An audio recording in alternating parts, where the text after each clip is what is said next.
बिस्मिल्लाहिर्रहमानिर्रहीम। Dear students, अस्सलाम वालेकुम। आज हम एक नया टॉपिक पढ़ेंगे। गाजी लॉ की तीसरी एप्लीकेशन पढ़ेंगे, जिसे हम लोग कहते हैं electric intensity between two oppositely charge parallel plates. जैसा कि आप लोग देख रहे हैं, हमारे पास दो प्लेट्स हैं, एक दूसरे के पैरेलल मौजूद हैं और उनके ऊपर अपोजिट चार्ज है। एक प्लेट के ऊपर पॉजिटिव चार्ज है, दूसरी प्लेट के ऊपर नेगेटिव चार्ज है। उनके बीच में यूनिफॉर्म इलेक्ट्रिक फील्ड प्रोड्यूस हो रही है। ये इलेक्ट्रिक फील्ड बहुत इंपॉर्टेंट है और ये इलेक्ट्रिक फील्ड इंटेंसिटी हम कैसे फाइंड करेंगे। जैसा कि आपको पता है, सिंगल चार्ज की इलेक्ट्रिक इंटेंसिटी हम कूलम लॉ से फाइंड कर सकते हैं, लेकिन मैनी चार्जेस की electric field intensity coulomb law से फाइंड नहीं हो सकती। तो उसके लिए हम लोग गाजी लॉ यूज करते हैं। अगर चार्ज यूनिफॉर्मली डिस्ट्रीब्यूट होगा तो हम लोग सपोज करते हैं कि हमारे पास दोनों जो पैरेलल प्लेट्स हैं उनके ऊपर चार्ज यूनिफॉर्मली डिस्ट्रीब्यूट है। अगर चार्ज यूनिफॉर्मली डिस्ट्रीब्यूट है तो उसकी सरफेस चार्ज डेंसिटी कांस्टेंट होगी। सरफेस चार्ज डेंसिटी का मतलब ये होता है कि सरफेस के यूनिट एरिया पर कांस्टेंट चार्ज होगा, जिसे हम लोग सिग्मा से रिप्रेजेंट करते हैं। तो जरा देखिएगा, हमारे पास ये दो पैरेलल प्लेट्स हैं, यूनिफॉर्म पॉजिटिव चार्ज है यहाँ पे है, यहाँ पे यूनिफॉर्म नेगेटिव चार्ज है। इस पॉइंट P पर हम इलेक्ट्रिक इंटेंसिटी फाइंड करना चाहते हैं। तो पॉइंट P पर इलेक्ट्रिक इंटेंसिटी फाइंड करने के लिए हम लोग क्या करेंगे, हम लोग सबसे पहला गाजी लॉ के स्टेप्स में से सबसे पहला स्टेप है गॉसियन सरफेस। यहाँ पे हम लोग गॉसियन सरफेस सेलेक्ट करेंगे in the form of hollow box. वो हॉलो बॉक्स किस तरह का है जरा देखिएगा। ये मैं हॉलो बॉक्स लेके आया हुआ हूँ ताकि आपको पता चले कि हम लोगों ने गॉसियन सरफेस किस फॉर्म में ली है। ये हॉलो बॉक्स है, अंदर से बिल्कुल खाली है, जैसा कि आप लोग देख भी सकते हैं। ये हॉलो बॉक्स है, अंदर से बिल्कुल एम्प्टी है। ये हॉलो बॉक्स हम लोग लेंगे, इसकी चार सरफेसेस हैं जिनका हम फ्लक्स 1 बाय 1 कैलकुलेट करेंगे। इस पे वो पॉइंट भी मौजूद है। ये चार सरफेस में से ये पहली सरफेस है, ये सेकंड सरफेस है, ये थर्ड सरफेस है, ये फोर्थ सरफेस है। ये जो फोर्थ सरफेस है ये इस प्लेट के इंटीरियर में से पास हो रही है। ये सेकंड सरफेस में वो पॉइंट मौजूद है। तो ये चारों सरफेस का हम 1 बाय 1 फ्लक्स मालूम करेंगे, जो हमारा सेकंड स्टेप है। तो देखें सेकंड स्टेप हम लोग कैसे करते हैं। तो ये चार सरफेस में से पहली जो सरफेस है flux due to surface S1, इसका फ्लक्स फाइंड करेंगे। ये वाली सरफेस आपको नजर आ रहा है, ये वाली सरफेस इलेक्ट्रिक फील्ड लाइंस के पैरेलल है, सो इसका वेक्टर एरिया परपेंडिकुलर होगा। और आपको पता है फ्लक्स के अंदर हम लोग इलेक्ट्रिक इंटेंसिटी और वेक्टर एरिया के बीच में एंगल लेते हैं। सरफेस पैरेलल है तो वेक्टर एरिया परपेंडिकुलर होगा, थीटा 90 हो जाएगा, cos 90 0 होता है, जिस वजह से फ्लक्स हमारे पास 0 आ जाएगा। ये फर्स्ट सरफेस का फ्लक्स है। सेकंड जो सरफेस है S2, ये वाली सरफेस, ये सरफेस आपको नजर आ रही है, ऐसे मौजूद है, इलेक्ट्रिक लाइंस के परपेंडिकुलर है। अगर सरफेस परपेंडिकुलर होगी तो इसका वेक्टर एरिया पैरेलल हो जाएगा। सो हमारे पास इस केस में वेक्टर एरिया पैरेलल होगा, cos 0 होगा, cos 0 1 के इक्वल होता है। सो इसका फ्लक्स हमारा मैक्सिमम होगा, E1 के इक्वल होगा। थर्ड सरफेस और फर्स्ट सरफेस ये बिल्कुल एक जैसे हैं, दोनों पैरेलल हैं इलेक्ट्रिक लाइंस के, इनका वेक्टर एरिया परपेंडिकुलर होगा। सो इसका फ्लक्स 0 के इक्वल होगा।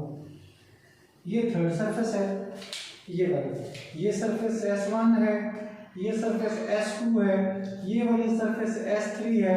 ये इलेक्ट्रिक लाइंस के पैरेलल है और इसका वेक्टर एरिया परपेंडिकुलर है, यानी इसका वेक्टर एरिया इस तरफ है, इसका वेक्टर एरिया इस तरफ है, इसका वेक्टर एरिया सीधा डाउनवर्ड है। देखिए ये दोनों परपेंडिकुलर है, ये पैरेलल है।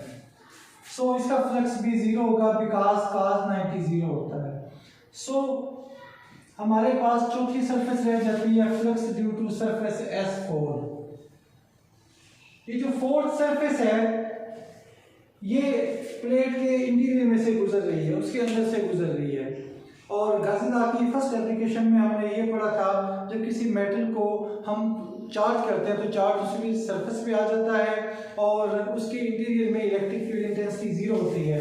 सो चौथी सरफेस का फ्लक्स भी 0 होगा और चौथी सरफेस के फ्लक्स 0 होने की रीजन E का 0 होना है।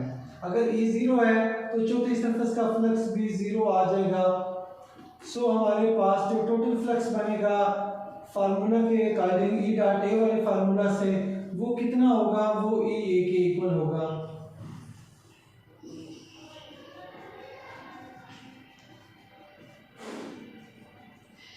सो हमारे पास टोटल फ्लक्स हमने एक मेथड से फाइंड कर लिया।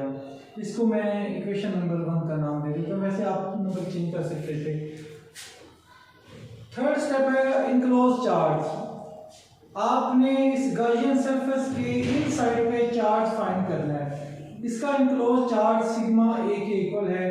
पिछले टॉपिक में हम लोगों ने पढ़ा था कि चार्ज सरफेस पे यूनिफॉर्मली डिस्ट्रीब्यूट होता है, तो इनक्लोज चार्ज का सरफेस चार्ज डेंसिटी को उस इनक्लोज सरफेस के एरिया से मल्टीप्लाई कर देंगे।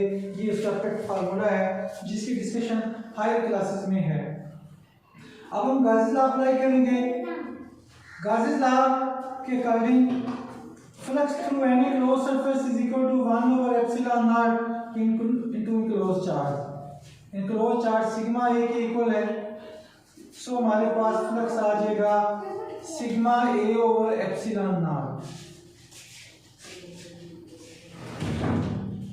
फाइनल स्टेप हमारा ये है कि हम लोग फ्लक्स के इस रिलेशन को फ्लक्स के इस रिलेशन के साथ कंपेयर करेंगे।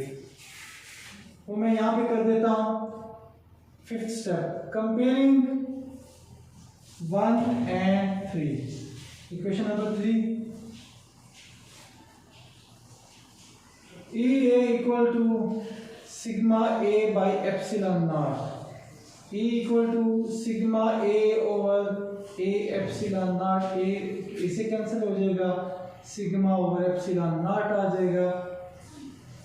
और अगर हम इसे वेक्टर फॉर्म में बताना है तो वेक्टर फॉर्म में electric intensity r unit vector के अलॉन्ग होती है, so sigma by epsilon not into r unit vector हो जाएगा।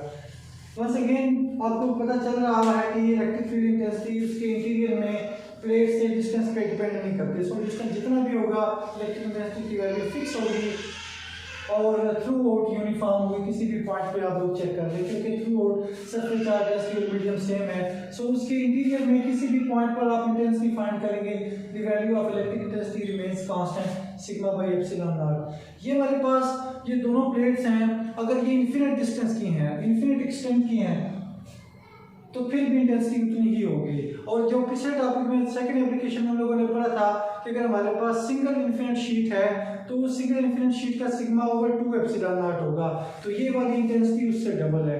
क्यों डबल है? क्योंकि यहाँ पे दो प्लेट्स हैं, दोनों प्लेट्स का कंबाइंड इफेक्ट उससे डबल हो जाएगा, इसलिए ये इंटेंसिटी उससे डबल है। इसके बाद हम इंशाल्लाह नेक्स्ट टॉपिक में फिर मिलेंगे। अल्लाह हाफिज़।